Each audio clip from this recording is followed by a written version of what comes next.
Já a seguir, o Semanário Económico.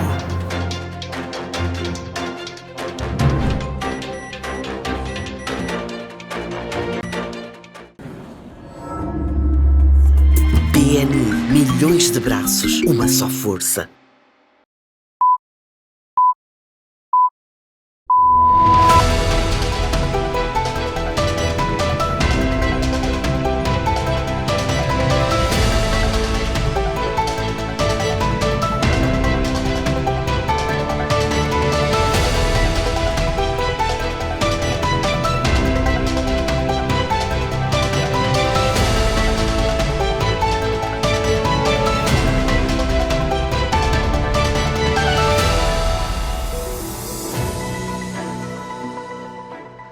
Boa noite, já está com o Semanário Económico. Obrigado por estar aí desse lado, manter-se ligado a nós, aqui a STV, para este momento de partilhas de informação sobre a tendência recente da economia moçambicana, uma economia que está sobre impactos significativos pela situação conjuntural que todos temos estado a acompanhar, e isso suscita precisamente uma abordagem especial aqui no programa, na conjuntura de mercados. Hoje vamos analisar o contexto da economia doméstica, mas para além disso, porque há nuances internacionais, vamos também ter atualizações sobre a economia internacional. Em estúdio está o economista Oldemiro Belchior. É com ele que vamos analisar fundamentalmente 4 temas: as projeções de crescimento econômico para o mundo, projeções da economia, de crescimento econômico mundial, mas também vamos analisar de forma mais específica as oportunidades e os desafios da África subsaariana nesse contexto. Vamos também nos debruçar sobre as ilações e as conjecturas que se podem fazer relativamente aos últimos dados da notação da dívida interna de Moçambique. Como sabe, as agências de notação financeira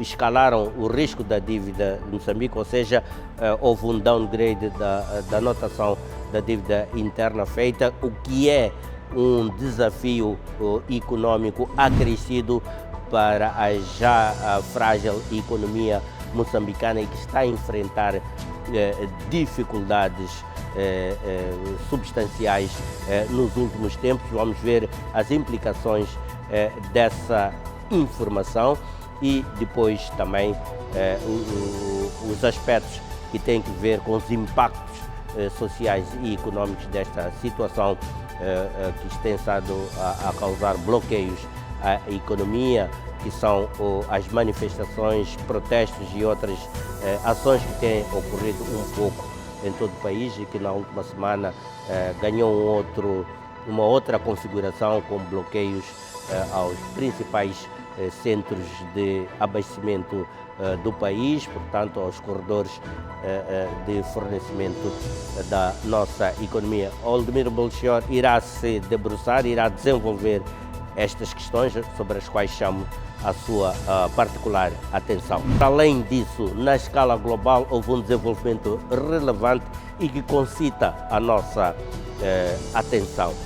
Trata-se do acordo do mercado de carbono, um acordo importante e sem precedentes depois do Acordo de Paris, mais concretamente no que diz respeito ao artigo 6 deste Acordo de Paris. Com o engenheiro Aristides Moato vamos ver o que isto significa, que oportunidades é que Moçambique tem de participar de uma forma expressiva e cada vez mais acentuada nas dinâmicas do mercado mundial de carbono. É isso que está em causa, o que temos estado a fazer, que desafios estamos a enfrentar e que oportunidades se apresentam e como essas oportunidades podem ser acedidas e como os desafios poderão então ser minimizados. Estes, então, os temas que trazemos para análise. Aristides Moati já está também em estúdio, posicionado para fazer, então, a sua intervenção no momento oportuno, quando assim for solicitado, conforme o alinhamento deste programa. Vamos agora, então, conhecer alguns títulos dos assuntos preparados para esta edição que iremos desenvolver já a seguir no nosso bloco de atualidade. Transformar localmente as matérias-primas é crucial para fazer emergir um setor industrial manufatureiro competitivo e muito mais contributivo para o crescimento econômico e geração de emprego.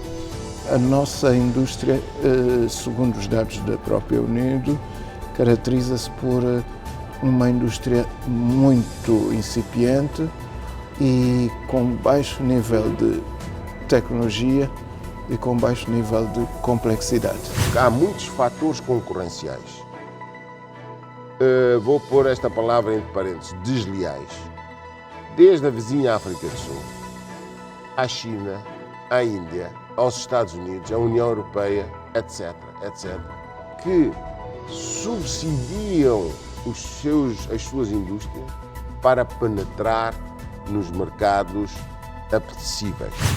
Acordo de Comércio Livre Continental Africano é uma oportunidade para as aspirações de desenvolvimento industrial moçambicano, defendem as autoridades.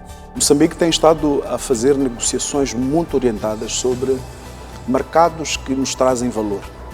E quando digo valor, é desde preço e a forma como os nossos produtos e serviços podem chegar a esses mercados.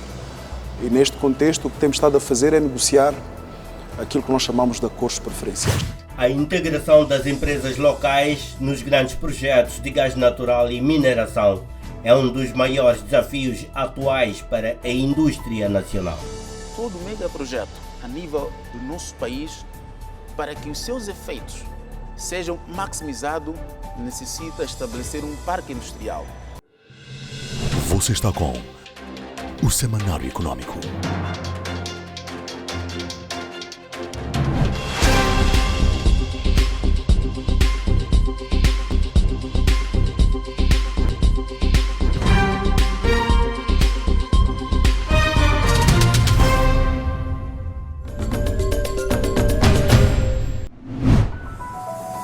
E conforme anunciado, outro dado importante, outro destaque que trazemos para a presente edição do Semanário Econômico e que merecerá a devida análise tem que ver com os desenvolvimentos saídos da recente realizada Cimeira Mundial do Clima, designada de COP29, que realizou-se na capital do Azerbaijão, Baku. Foi lá onde se chegou a um acordo importante relativamente aos termos do financiamento climático. Pode até ser este um dos principais desenvolvimentos pós-acordos de Paris, os acordos que neste momento norteiam os processos de financiamento das ações climáticas a nível mundial. Este é um dado muito importante para Moçambique, na medida em que, como sabe, o nosso país é das nações mais vulneráveis, mais expostas e que tem estado efetivamente a sofrer sistematicamente choques climáticos, choques esses que fazem reverter ou anular progressos de desenvolvimento socioeconômico. Para analisar esta situação, temos conosco e de resto também já anunciado o consultor Aristides Moati, que tem estado a acompanhar estes temas e tem estado a estudar de certa forma as abordagens que o país tem estado a implementar visando absorver recursos para fazer face às suas ações no que diz respeito ao financiamento climático ou à mitigação dos efeitos climáticos. Aristides, muito obrigado por estar no Semanário Econômico, boa noite, bem-vindo. Obrigado. Muito para obrigado. fazermos aqui um enquadramento, depois daquilo que me referi na introdução do tema, O que é que significa efetivamente este acordo e por que é que devemos estar expectantes ou animados ou acalentarmos algum tipo de otimismo relativamente a este desenvolvimento saído desta Cimeira Climática Mundial de Baku, no Azerbaijão? Muito obrigado, João Carlos. Muito obrigado pelo convite formulado por vocês e boa noite, caros telespectadores.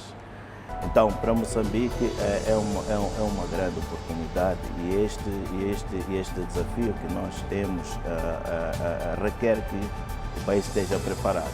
E o que aconteceu é que o país preparou-se, tem estado a vir se preparar, fazendo parte de acordos internacionais sobre impactos climáticos, tem estado a criar condições institucionais dentro do país para albergar e conseguir gerir estas questões climáticas, mitigação e adaptação.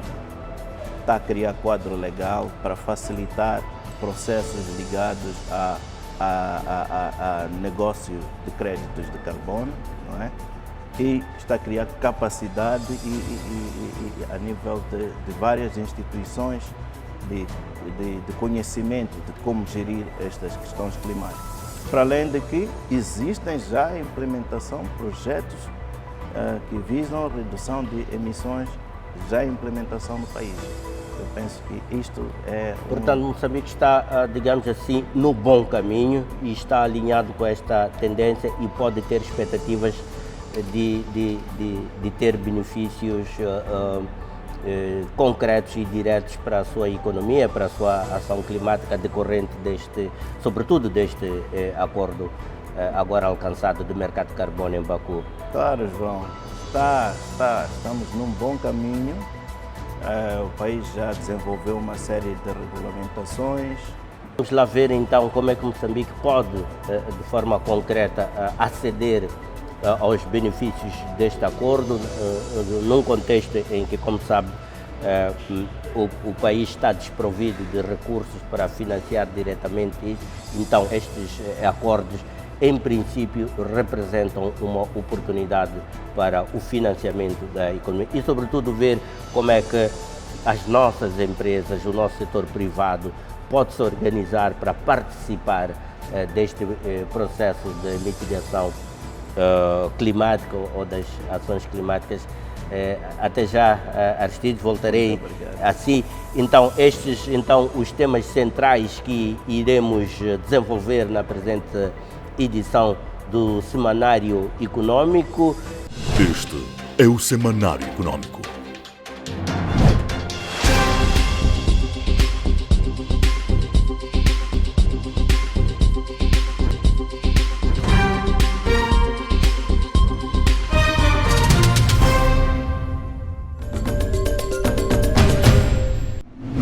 E conforme anunciamos, vamos hoje analisar a conjuntura econômica, tendo em evidência todo este clima que neste momento envolve a economia moçambicana, um clima marcado de alguma tensão e algum ceticismo, mas é muito importante depois vermos como é que vamos nos desenvencilhar desta situação e reencontrar vias de retoma do crescimento econômico e do desenvolvimento socioeconômico de uma forma geral. E tal como anunciou, quem vai conosco fazer a reflexão sobre essa mesma questão, uma questão que todos procuram respostas hoje, é o economista Oldemiro Belchior. A nossa audiência está familiarizada com esta individualidade que de tempos em tempos vem cá marcar a conjuntura de mercado, a conjuntura financeira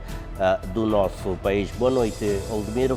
Boa noite, Carlos. Hoje vamos então ver esta situação. Os agentes econômicos estão todos tensos, nervosos ou nem por isso, estão mais na expectativa de ver como é que esta situação toda vai se ultrapassar? Boa noite, caros telespectadores. Em primeiro lugar, gostaria de agradecer mais uma vez o convite do Semanário Econômico para aqui, portanto, partilhar alguns insights importantes sobre a conjuntura internacional e doméstica. A nível global, o que nós assistimos é novas previsões do outono que as instituições da Bretton Woods lançam para a economia mundial.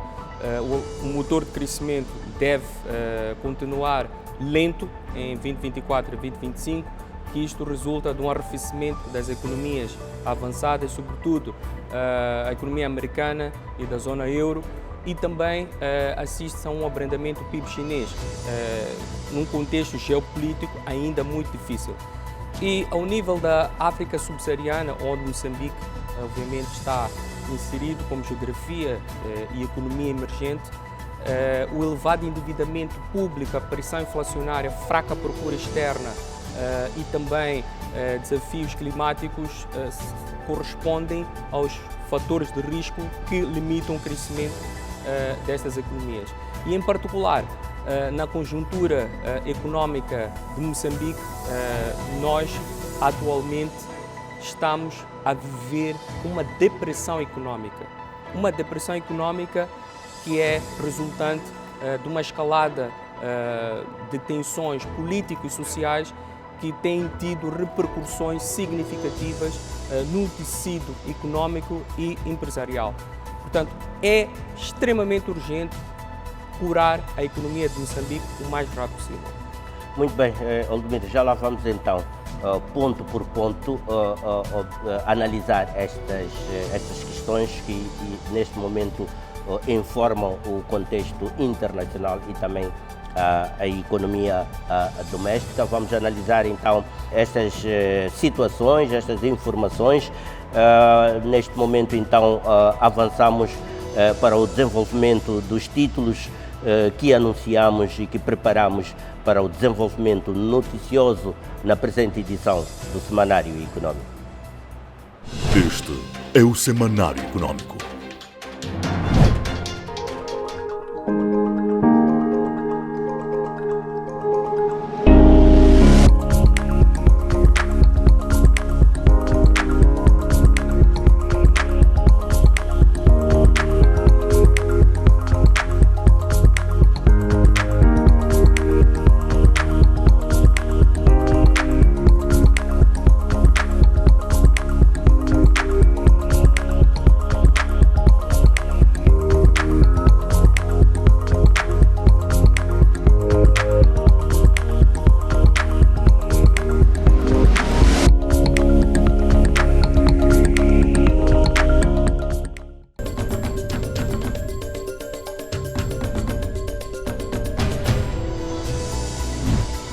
A industrialização é ao mesmo tempo a principal ou a maior oportunidade econômica que o país apresenta. Ao mesmo tempo, ela configura um dos desafios econômicos mais prementes, considerado o estágio pré-industrial em que a nossa economia se apresenta, mas tal não é considerado como um fator desencorajador. Pelo contrário, os agentes econômicos estão convictos que se medidas discernidas e acertadas forem tomadas, Moçambique pode enveredar por uma via de crescimento sustentado do seu setor industrial manufatureiro e permitindo assim que a nossa economia esteja mais integrada e diversificada, com os setores produtivos devidamente dinâmicos, tal que possa permitir então essa diversificação da economia e das exportações nacionais. Moçambique encontra-se num momento crucial para sua transformação econômica, onde a industrialização surge como uma prioridade estratégica. Para além de desafios estruturais e conjunturais, o país depara-se com a necessidade de alinhar políticas públicas, estratégias de financiamento e inovação tecnológica para criar um setor industrial competitivo.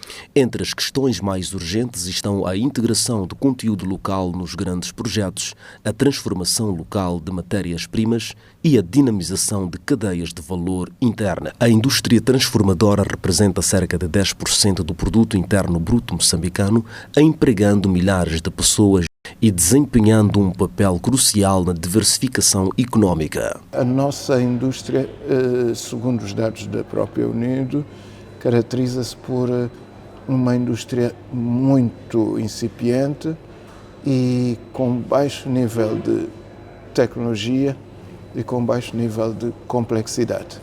Essencialmente, aquilo que caracteriza a nossa indústria transformadora é a indústria agroalimentar e a indústria de bebidas e alguma indústria química, mas que gera produtos muito básicos dentro do setor, muito rudimentares. E o país, para de facto diversificar e avançar, deveria olhar para áreas mais competitivas. Dados recentes indicam que em 2023 o setor registrou um crescimento de 3,5%, impulsionado principalmente pela agroindústria e pela produção de materiais de construção.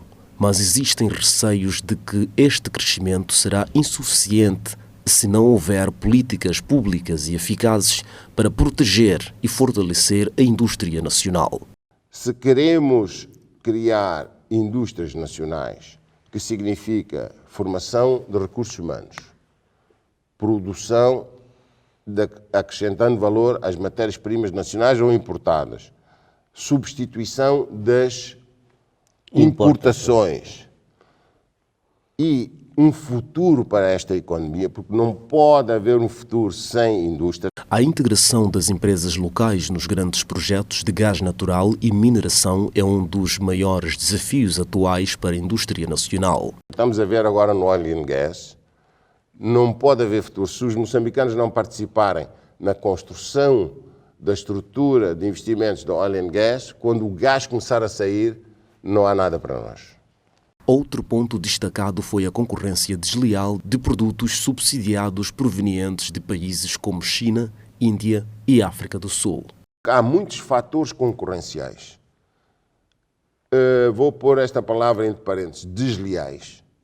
Desde a vizinha África do Sul, à China, à Índia, aos Estados Unidos, à União Europeia, etc., que subsidiam as suas indústrias para penetrar nos mercados apetecíveis. A participação no Acordo de Livre Comércio Continental Africano é vista como uma oportunidade para expandir o mercado das indústrias moçambicanas.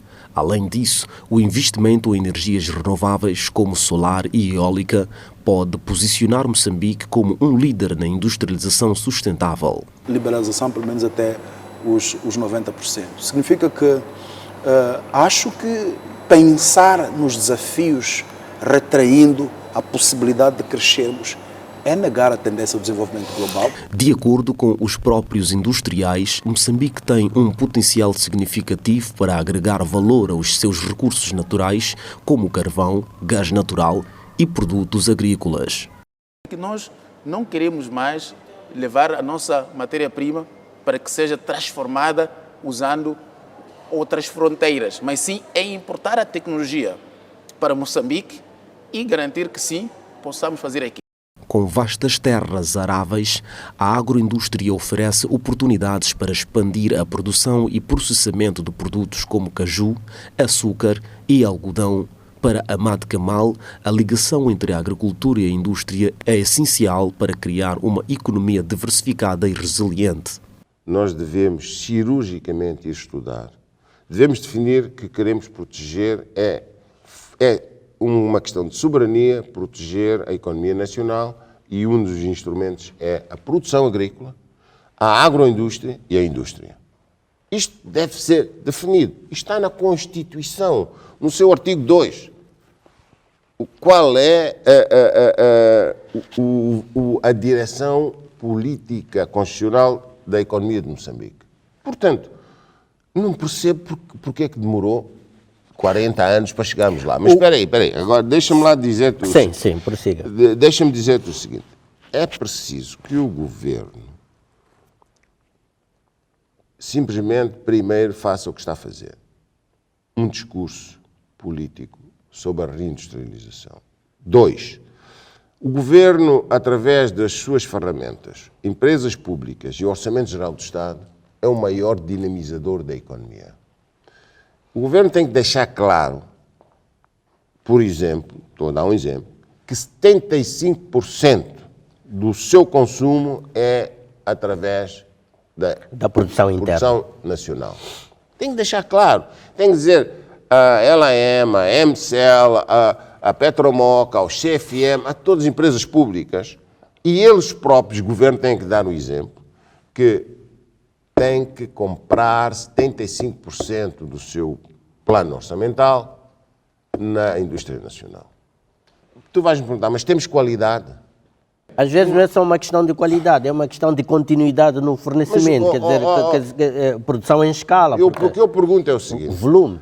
Então, devemos procurar aqui um ponto, um denominador comum.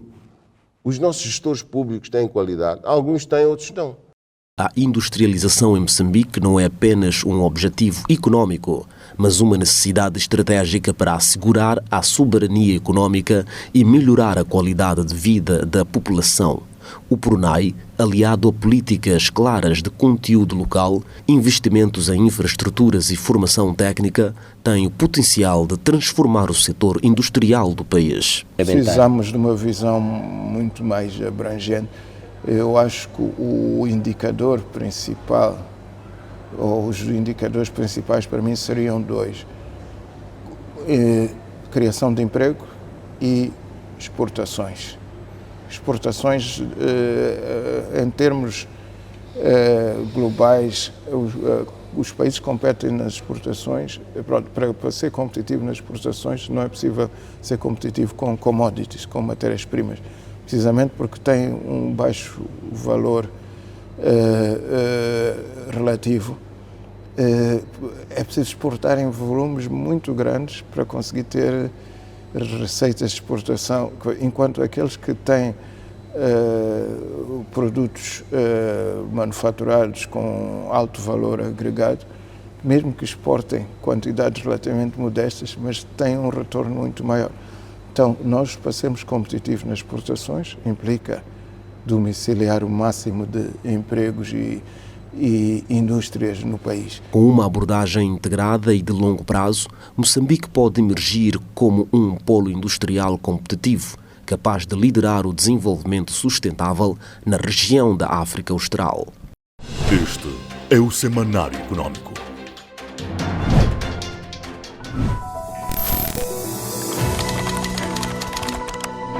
Para além de ser visto como impulsionador do desenvolvimento sustentável em economias emergentes, o Acordo de Mercado Global de Carbono alcançado na COP29 tem uma importância estratégica, tanto no combate às mudanças climáticas quanto no redesenho das dinâmicas económicas globais.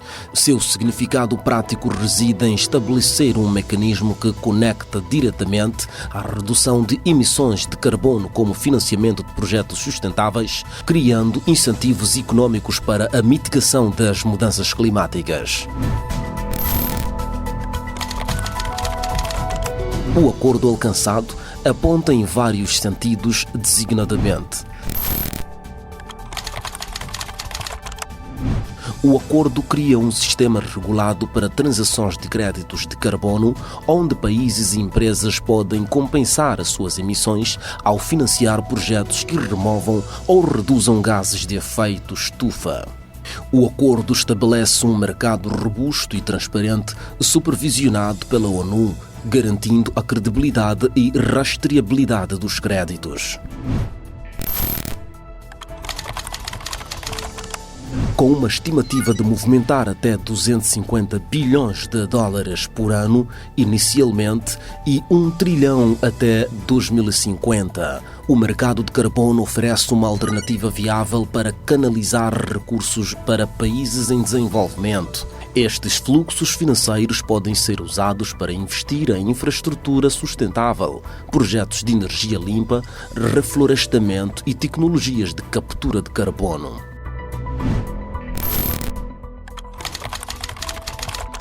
O acordo proporciona aos países em desenvolvimento acesso a financiamento internacional, promovendo a transformação de economias dependentes de combustíveis fósseis para modelos mais sustentáveis. O acordo impulsiona a criação de empregos verdes em setores emergentes, como energias renováveis e tecnologia ambiental.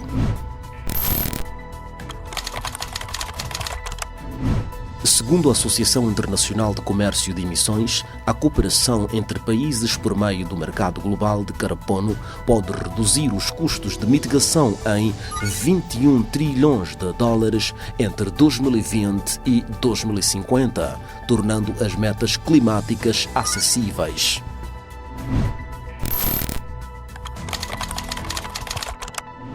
O acordo é visto como tendo um potencial de estímulo ao investimento privado na medida em que empresas globais passam a ter um incentivo financeiro para investir em projetos climáticos, criando um ciclo virtuoso de crescimento econômico e proteção ambiental.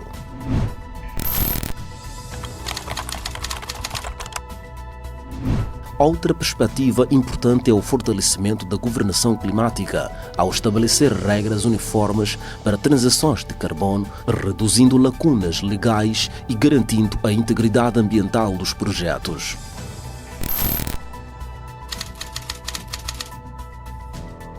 O mercado de carbono não só amplia as possibilidades de financiamento climático, mas também posiciona os países em desenvolvimento como protagonistas em soluções climáticas globais. Isso impulsiona diversificação econômica, atração de investidores internacionais, crescimento inclusivo e sustentável. O acordo, portanto, não é apenas um marco no combate às mudanças climáticas, mas também uma ferramenta prática para alavancar o desenvolvimento sustentável, especialmente nas nações mais vulneráveis aos impactos do aquecimento global.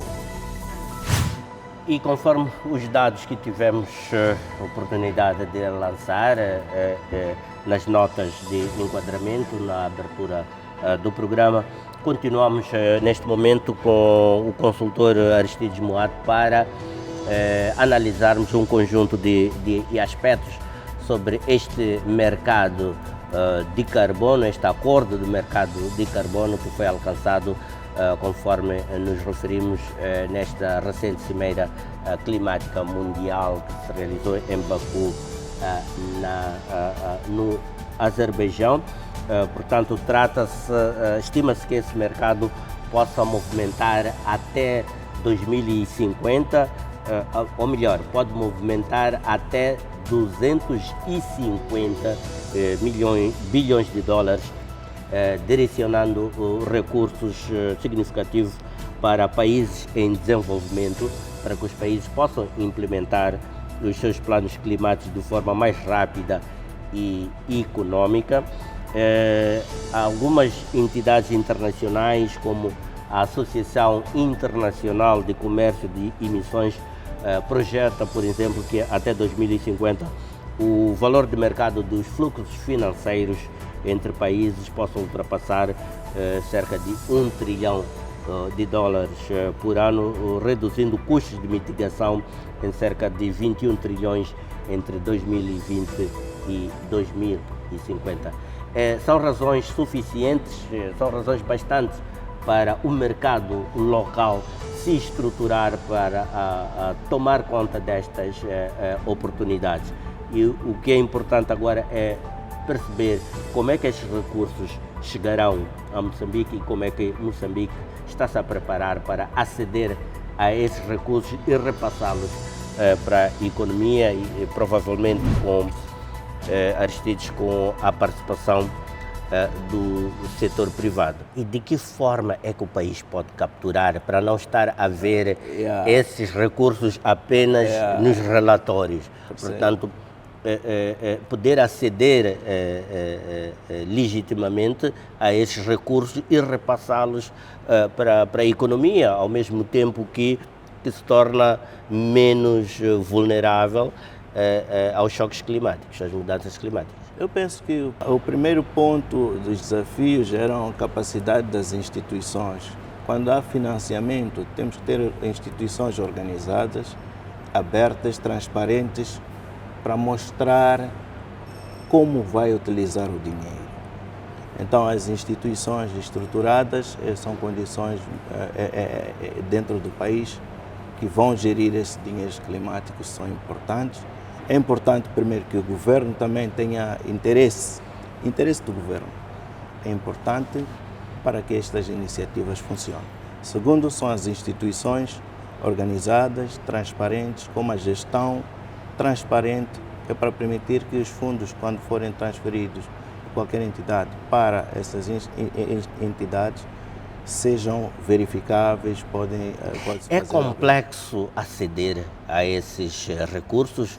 Acha que são recursos cujo acesso é extremamente exigente e que possa, de alguma forma, limitar aquilo que o país poderia ter alcançado face às suas necessidades? Eu penso que não, porque Moçambique já se beneficia de financiamento de carbono. Como sabe, há 2 anos atrás, Moçambique foi dos primeiros países como governo que conseguiu receber 6,4 milhões de dólares pela redução de emissões em 9 distritos onde está-se a implementar um programa de redução de emissões. Quer dizer, para chegar a esse nível, teve que haver uma preparação dentro da estrutura do Estado para garantir que o dinheiro saia do FCPF, que é a entidade que comprou os créditos de carbono, até a mão das comunidades. Hoje nós temos comunidades a receberem dinheiros, financiamento resultante da redução de emissões. Mas para tal é preciso criar estrutura, tanto na comunidade, ter contas bancárias. É preciso o Estado também ter sistemas apropriados para garantir que o dinheiro flua. Até quanto está estimada a necessidade do país para atender aos seus desafios climáticos? Pelo menos o que tem-se escrito, o número que eu conheço é os 7,9 bilhões de dólares necessários para a mitigação e adaptação climática. Em que período, mais ou menos? Período, estima-se que é período de 2020 a 2025. Pois. Essa é a necessidade, por isso é que tem os 40 milhões de ambição. Ok. Yeah. E então, neste momento, com este acordo, as oportunidades expandem-se? E como é que, sobretudo, o nosso setor empresarial pode aumentar a sua participação no mercado climático? Bom, eu tenho visto o esforço que o governo está a fazer em criar um quadro legal para para mercados de carbono, para todos os setores de gases de efeito estufa. Atualmente temos uma parte coberta pelo decreto do RED. Então, criando esse quadro legal já dá uma base para as pessoas e dá confiança aos investidores começarem a meter dinheiro para iniciativas inovadoras de baixo carbono para o país. Temos o setor de energia, que tem um grande potencial. Moçambique está num bom caminho. Infelizmente não está contabilizado o potencial máximo do país em termos de redução de emissões do setor energético. Temos agricultura, florestas, temos o setor de indústria também e resíduos sólidos. Sente que as empresas estão a dar a devida atenção às oportunidades neste setor e estão-se a movimentar consistentemente? Estão sim, porque o primeiro sinal foi o preço do carbono, né? O segundo sinal foi o interesse do país, isso já traz confiança ao investidor, não é? O terceiro sinal foi de ver este quadro legal, sabe? O quadro legal cria dá uma confiança, uma robustez ao mercado, sim. Robustez. Mas ao mesmo tempo também tem os seus desafios. Há alguns desafios que... E quais são? Entramos mesmo os desafios. Quais são os desafios do país ainda, depois dos passos dados? Quais são os desafios para maximizar as oportunidades que há, sobretudo com quando se anunciam números desta magnitude como sendo um mercado até o horizonte de 2050, quais são os desafios para o país aceder a esses recursos? Eu acho que os grandes desafios têm a ver também com estabilidade do país. Sim. A longo prazo. O país precisa de pensar mais, nós precisamos pensar mais a longo prazo. Os projetos de carbono não são de um ano para o outro, são projetos de 20, 40 anos. Agora está-se a falar de 40 anos de tempo de vida dos projetos. Como veio para justamente calhar com a meta de 2050, percebe? Olhando para o nosso mercado nacional de carbono, qual é a análise que faz relativamente ao seu estágio e ao dinamismo? Ok, olha, é interessante, temos 64 projetos aqui em Moçambique, em implementação. A maior parte deles são do setor privado, não é? Um é do governo, e o resto é tudo do setor privado. Estes projetos estão concentrados principalmente na área de energias renováveis, do setor de energia e alguns poucos que estão no setor de agricultura e florestas. Neste momento, o valor declarado que nós sabemos de venda de créditos de carbono não ultrapassam os 3 milhões de dólares que nós conhecemos, valor conhecido. No entanto, o país tem um potencial de gerar cerca de 60 milhões de dólares ano de vendas de créditos de carbono. Portanto, temos muito espaço a percorrer, não é? Sim. Que é um desafio, que é um incentivo ao mesmo tempo para o setor empresarial. E o que falha é que estes projetos que estão a acontecer não estão registrados. O governo não tem o conhecimento de onde é que estão, quanto é que cada um está a gerar, perceber? Há fragilidades institucionais ainda. Isto vai ser fechado com este novo quadro legal do carbono, que vai fazer com que incentivar as pessoas a estarem registradas numa plataforma e vai permitir que acompanhe-se o progresso de cada um destes projetos, que é para ter-se uma visão do que é que realmente, que contribuições significativas estes projetos estão a gerar. Mesmo a concluir, face aos desenvolvimentos, quer internos, nacionais, a forma como o país está-se a estruturar, os passos que deu para estruturar a sua área de mercado de carbono, mais os desenvolvimentos no plano internacional, que aspectos é que o nosso país deve prestar especial atenção nesta altura? Bom, eu acho que há um movimento muito sério para o país mover-se para o artigo 6, para implementarmos o artigo 6 do Acordo de Paris, e que isto vai necessitar de que o país tenha criado, consolidado aquilo que está a criar. Questões legais, questões de capacidade institucional e também a questão da educação, que para mim é fundamental, porque hoje, como se diz, isto é a linguagem dos engenheiros florestais, de nós, eu sou engenheiro florestal, por acaso, e agrônomos, alguns físicos que estão a lidar com estes assuntos. Mas há pouca a disseminação deste conhecimento para os juristas. Os juristas são importantes porque vão haver contratos, há conflitos, há resolução de conflitos. Então os juristas têm que estar aqui. A nível nacional, são acordos que o país poderá fazer com outros países, tem que ter juristas preparados. Depois, tem acordos dentro do país entre entidades relativas a questões de carbono. Tem que ter pessoas preparadas. E acordos de relação comunidade e setor privado. Nas comunidades tem que ter pessoas preparadas. Segundo, tem que ter investimento também na comunicação.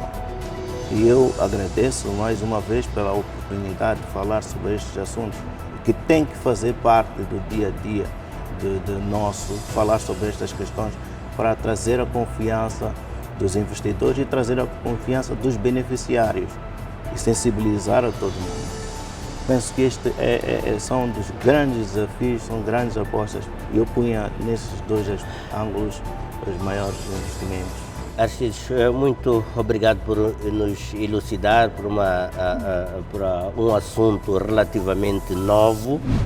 Fechamos então este bloco de atualidade.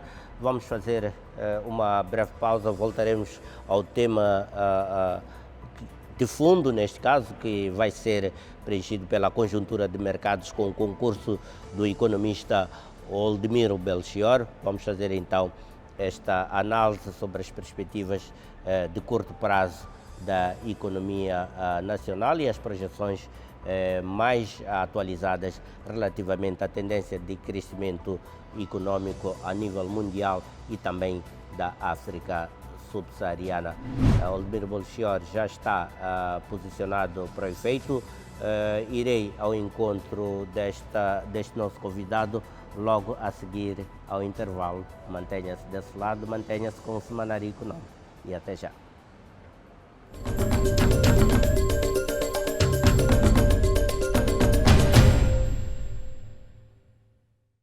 Este é o Semanário Econômico.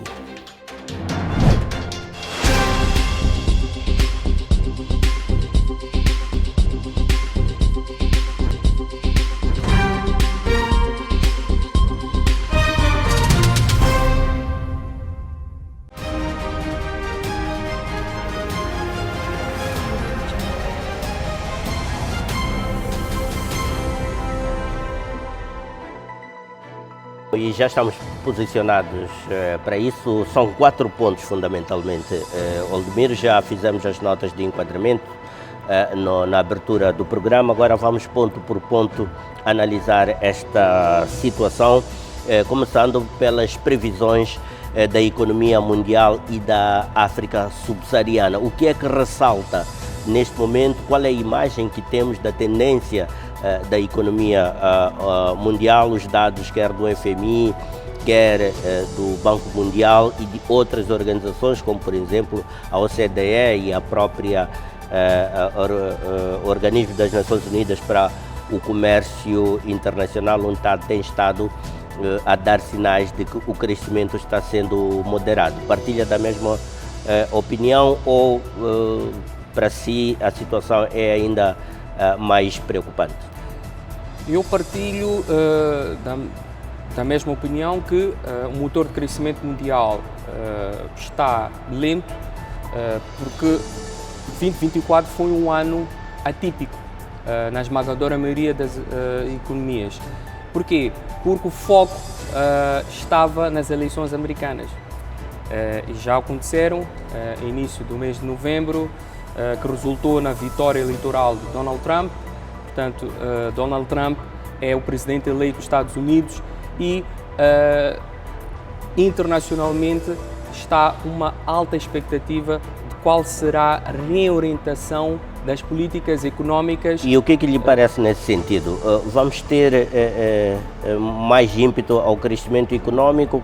Qual é o impulso, o impacto da eleição de Donald Trump? Eu acredito que teremos mais crescimento porque o regresso de Donald Trump à liderança da maior economia do mundo vai ajudar a resolver o conflito geopolítico na Ucrânia, mas também a resolver as tensões do Médio Oriente. Mas também há receios de que poderá haver uma escalada na guerra comercial com a China. Isso já estava a acontecer há uns anos anteriores. Portanto, eu não acredito que haja uma intensificação das tensões comerciais entre os Estados Unidos e a China. Embora a China, sendo a segunda maior potência económica mundial, está a lutar por uma hegemonia geopolítica a nível mundial, com a revolução tecnológica e também numa forte aposta na produção industrial e também com um crescente investimento no setor imobiliário, que tem sido os principais impulsionadores de crescimento do PIB chinês, eu penso que a prioridade da administração do Trump vai ser a resolução do conflito no Médio Oriente, não só no Médio Oriente, como também a resolução portanto, da crise geopolítica na Europa do Leste, que neste momento tem sido desencadeada entre a Rússia e a Ucrânia. Isto porque os Estados Unidos têm interesses, obviamente, geopolíticos e económicos, quer no Médio Oriente, quer também ao nível da Europa, não só no consumo de matérias-primas energéticas, mas também como sendo um principal supplier de matérias-primas para abastecer esses mercados. E qual é a nossa fotografia particular? Refiro-me à África subsaariana. A África subsaariana deve continuar a apostar no combate às mudanças climáticas, no estreitamento das relações com os parceiros internacionais, continuar a aliviar as pressões ao nível da inflação e também a gerir os níveis crescentes de dívida pública interna que os governos africanos, portanto, foram gerando ao longo dos anos. Portanto, se houver um compromisso firme das políticas económicas das maiores economias africanas, portanto, e um melhor alinhamento com a estratégia de crescimento global, portanto, pode haver aqui ganhos significativos para estas economias, embora ainda estejamos a viver um contexto desafiante e cada vez mais incerto. Bom, falemos de nós, de forma mais concreta. Temos um contexto de tensão pós-eleitoral, com impactos econômicos visíveis em quase toda a largura do tecido empresarial. Qual é a análise que faz de uma forma mais sistematizada sobre o atual momento da economia moçambicana? A economia moçambicana está muito deprimida e é preciso curá-la o mais rápido possível. Está deprimida porque as empresas já estavam a operar num ambiente bastante adverso. E com esta escalada das tensões políticas e sociais, que resultou em paralisações em diversos setores da atividade, isto veio agravar ainda mais as dificuldades e os desafios que as nossas empresas, na sua esmagadora maioria, micro, pequenas e médias empresas, já enfrentavam. Eu diria que os principais canais de transmissão desta crise política e social com repercussões económicas resultou num choque na procura e da oferta.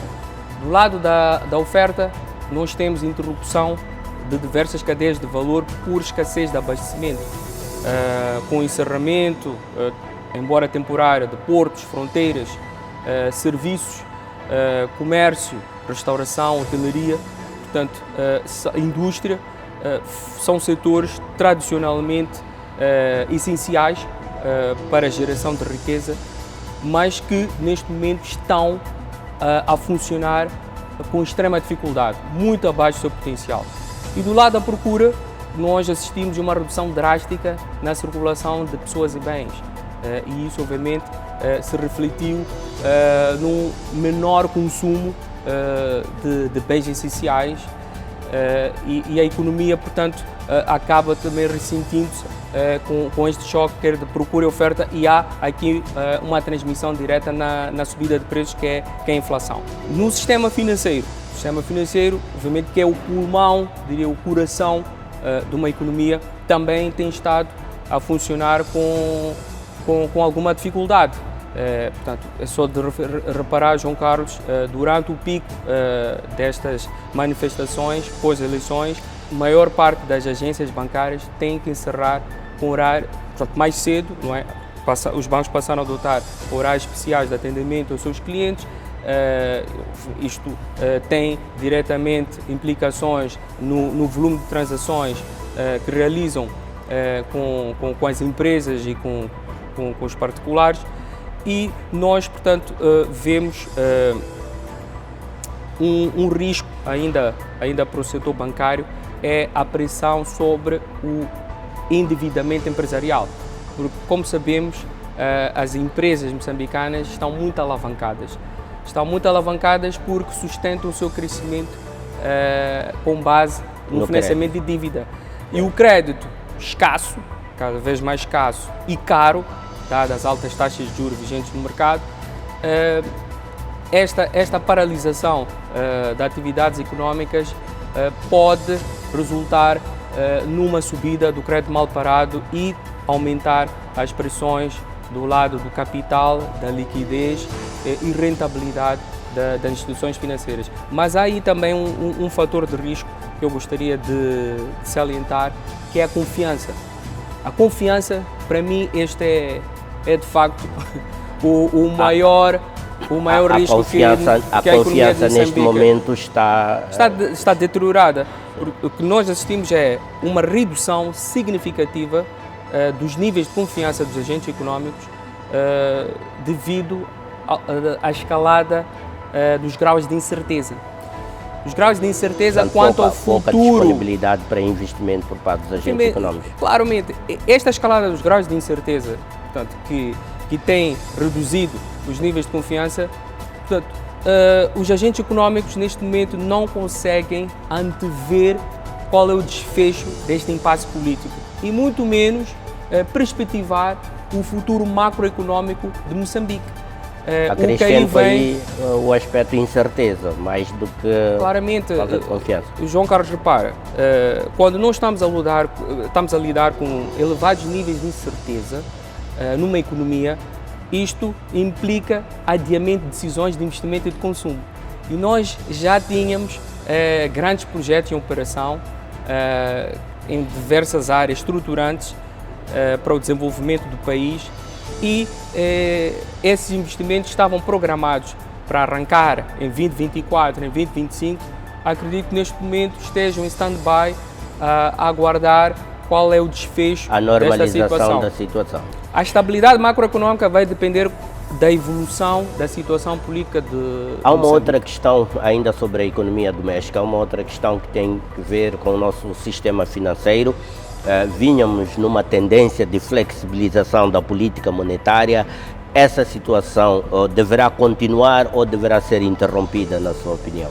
Este é um bom ponto. O processo de normalização das taxas de juros estava a decorrer, portanto, de uma forma regular. O Banco Central, tendo a inflação baixa e controlada, ao nível de um dígito, que atingiu um novo mínimo histórico em outubro, isto encoraja para que os decisores de política, neste caso o policymaker e o Banco Central, de continuar com novos cortes na taxa de política. Mas, dada esta situação adversa que a economia está a atravessar e os riscos inflacionários aumentaram de forma significativa, porque, como disse inicialmente, há aqui choques evidentes tanto do lado da oferta como da procura e a inflação estará mais pressionada. O Banco Central, muito provavelmente, na minha opinião, deverá gerir com maior cautela a política monetária nos próximos tempos. Os últimos pronunciamentos do governador do Banco de Moçambique foram no sentido de transmitir alguma tranquilidade e disse mesmo que estes riscos das tensões pós-eleitorais estavam relativamente acauteladas. O que lhe parece? Isto aponta no sentido de que o Banco de Moçambique poderá continuar ou a escalada foi muito mais acentuada para cima e que deverá haver mesmo uma contenção na flexibilização da política monetária?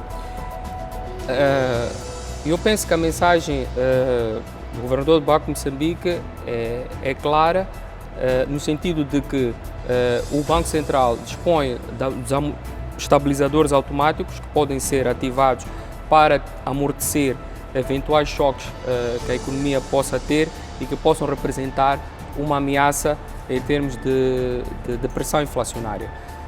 É só para notarmos o nível de estoque de reservas internacionais que o Banco Central tem neste momento, de aproximadamente 4 bilhões de dólares, que cobre mais 5 meses de importação de bens e serviços, e admitindo que a inflação está no mínimo histórico, mesmo no atual contexto de tensão política e temos de facto repercussões económicas severas ao nível do tecido empresarial, eu creio que mesmo assim, com estes estabilizadores automáticos, o Banco Central deve manter alguma cautela na condução da política monetária. Por quê, João Carlos? Se as taxas de juros continuam a baixar e a inflação está a dar sinais de uma aceleração no curto prazo, portanto, isto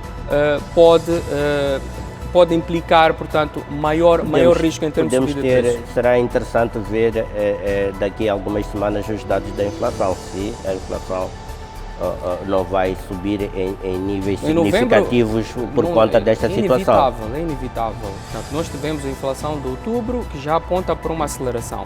Em novembro, que foi o pico das manifestações e paralisações das atividades, conforme temos vindo a observar, portanto, na esmagadora maioria dos setores económicos, teremos no mês de novembro uma subida de preços mais acentuada e estamos a caminhar para o final do ano, que é a quadra festiva, onde há maior propensão de consumo de bens e serviços. Provavelmente que estes últimos 2 meses do ano, portanto, a pressão inflacionária será ainda maior. Eu diria que as taxas de juros deverão, na minha opinião e antevisão, permanecer nos níveis atuais. Não estou a antever também uma subida, porque se aumentarmos o nível de taxas de juros, isto implica, portanto, agravar o acesso ao custo de capital numa conjuntura em que se verifica que as empresas estão a operar com extrema dificuldade, ou seja, já não conseguem libertar fluxos monetários ou cash flows suficientes para honrar com o pagamento das dívidas que têm contraída com os bancos. Se houver um agravamento do custo de financiamento, isto seria, obviamente, um colapso a nível do tecido económico e também empresarial. Eu penso que, por uma questão de prudência, o Banco Central deverá manter o nível de taxas que estão vigentes no mercado monetário interbancário e, portanto, aguardar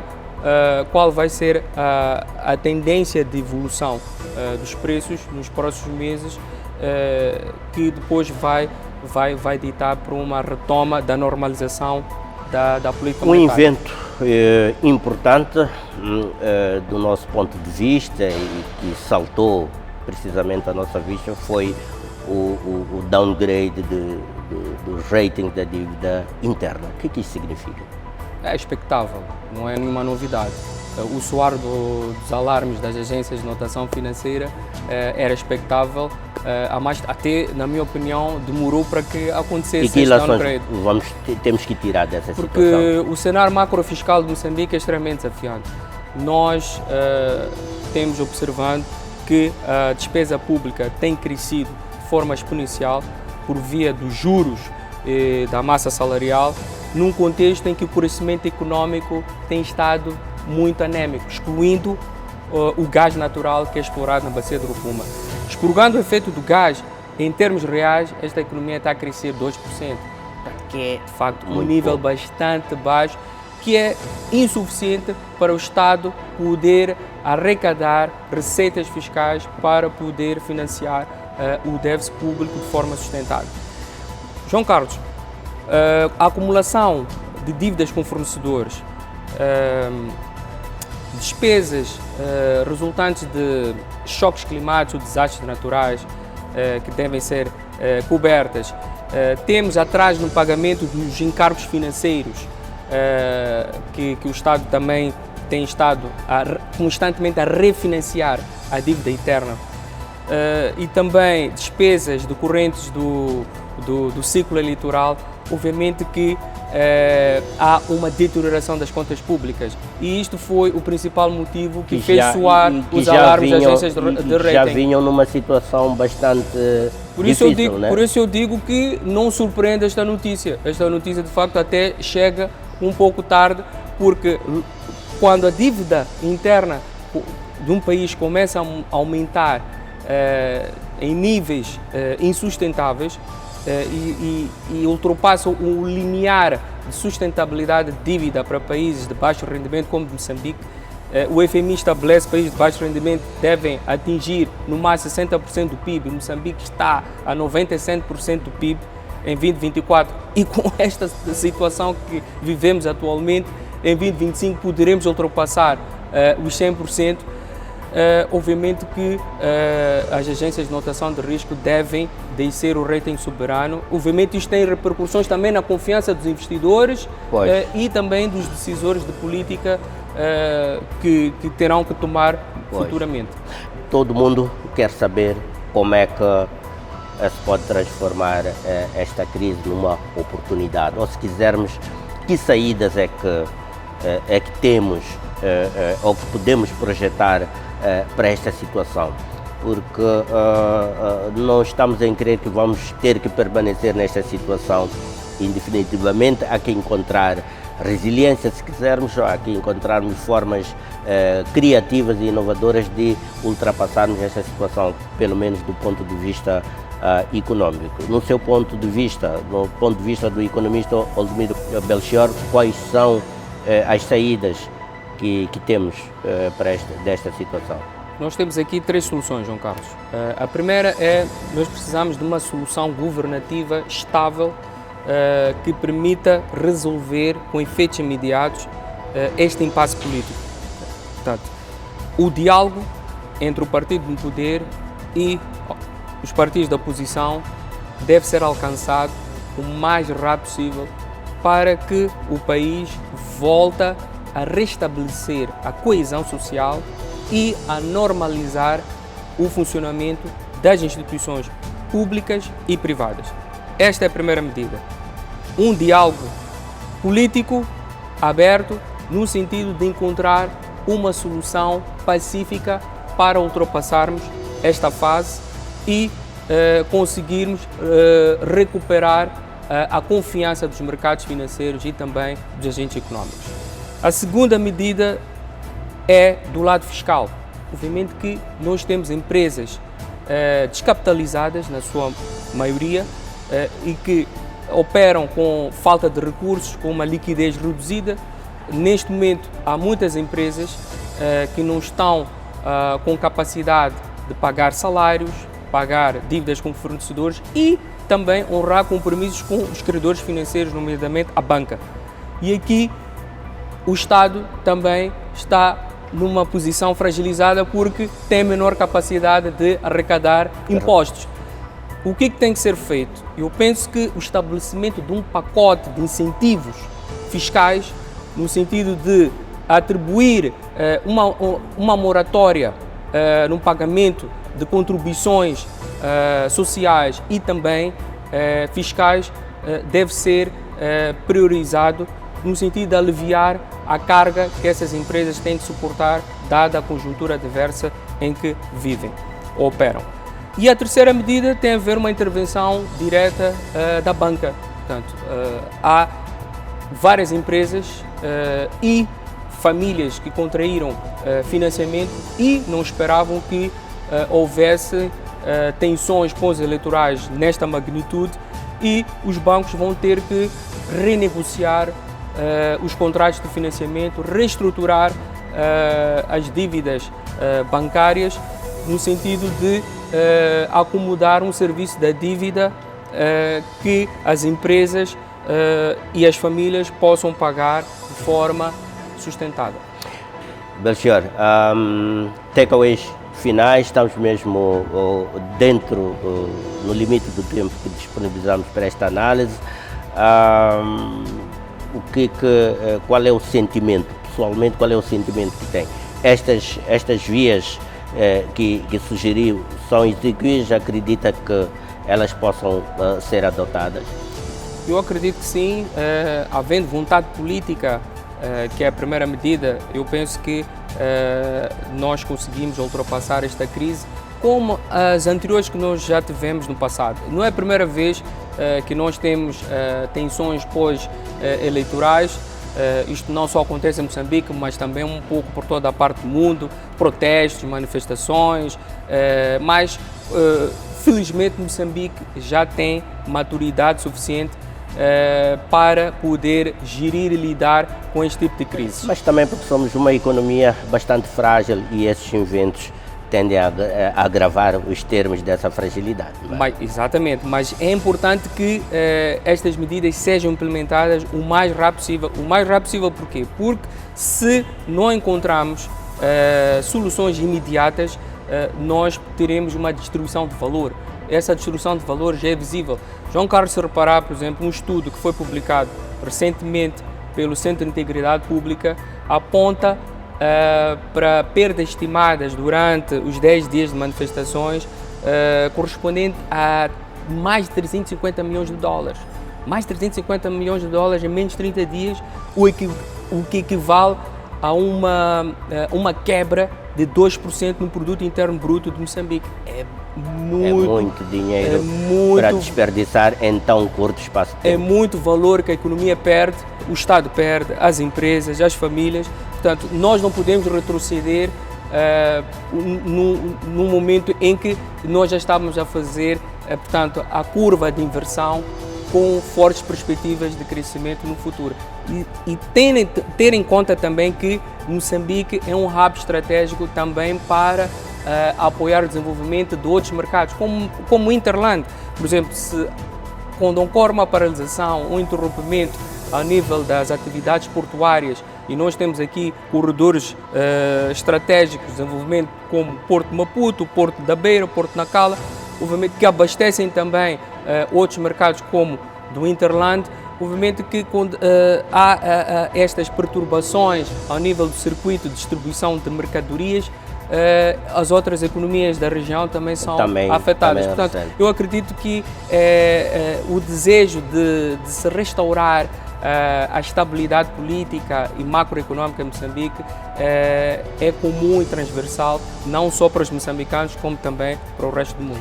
Oldemir Belchior, obrigado por fazermos este ponto de situação. Voltaremos a falar daqui a mais algumas semanas, a ver se algumas dessas linhas se materializaram ou se pelo menos estão a caminho disso. Obrigado por estar mais uma vez no Semanário Econômico. Muito obrigado. Fizemos assim a nossa conjuntura de mercado hoje com o Oldemir Belchior, analisamos o contexto global e fomos já funilando até ao contexto nacional, a economia do México. Ficou claro que vive-se momentos particularmente difíceis e que precisam realmente de muita inteligência, muito discernimento, muita serenidade para encontrar as vias da retoma do crescimento e da normalização do funcionamento das instituições, quer elas sejam públicas, quer elas sejam privadas. Sim, por hoje é tudo. Quanto ao Semanário Econômico, tivemos imenso gosto em tê-lo desse lado, em nossa companhia, para mais uma atualização econômica da economia pura e economia real. É assim aqui na STV Notícias, no Semanário Econômico. Não dispensamos por isso, neste momento, de fazer as devidas renovações quanto ao Covid para voltarmos a estar juntos daqui a 7 dias, sensivelmente neste nosso seu Semanário Econômico. Boa noite, cuide-se até daqui a uma semana.